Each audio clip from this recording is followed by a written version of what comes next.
ಇದು.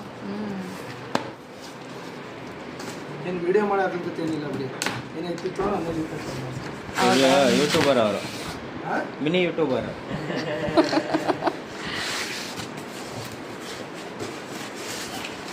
ಆನ್ಲೈನ್ ತಗೊಂಡ್ರೆ ಎಲ್ಲ ಮಾಡ್ಕೋಬೇಕು, ಫೋಟೋ ಹಚ್ಕೊಬೇಕು. ಆಫ್ಲೈನ್ ಅಲ್ವಾ? ಆಫ್ಲೈನಲ್ಲಿ ಇದು ಏನೂ ಆಗಲ್ವಾ? ಆಫ್ಲೈನ್ 1 ತಿಂಗಳ ಗಂಟೆ ಎಕ್ಸ್ಚೇಂಜ್ ಮಾಡಿಸ್ಕೋಬೇಕು. ಎಲ್ಲೇ ಲಾಸ್ಟ್ ಮಂತ್ 18ನೇ ತಾರೀಕು ನಾವು ಇದು ಮಾಡಿ ಕಂಪ್ಲೇಂಟ್ ಮಾಡಿರೋದು. ಇವತ್ತವರೆಗೂ ಅದು ಸೊಲ್ಯೂಷನ್ ಸಿಕ್ಕಿಲ್ಲ. ಒಂದ್ಸಲಿ ತೊಗೊಂಡೋಗಿ ರಿಲಯನ್ಸ್ ಆಫೀಸಲ್ಲೇ ಕೊಟ್ಬಿಟ್ಟಿದ್ದೆ ನಾನು. ತಿರ್ಗಾ ತೊಗೊಂಬಂದು ಇಲ್ಲ ಸರ್ ನಾವು ಮಾಡಿಸ್ಕೊಡ್ತೀವಿ ಅಂತ ಹೇಳಿದ್ದಕ್ಕೆ ಬಂತು. 16ನೇ ತಾರೀಕು ತೊಗೊಂಡಿರೋದು, 18ನೇ ತಾರೀಕು ಕಂಪ್ಲೇಂಟ್ ಮಾಡಿರೋದು. ಸೊಲ್ಯೂಷನ್ ಇವಾಗವರೆಗೂ ಸಿಕ್ಕಿಲ್ಲ. Last month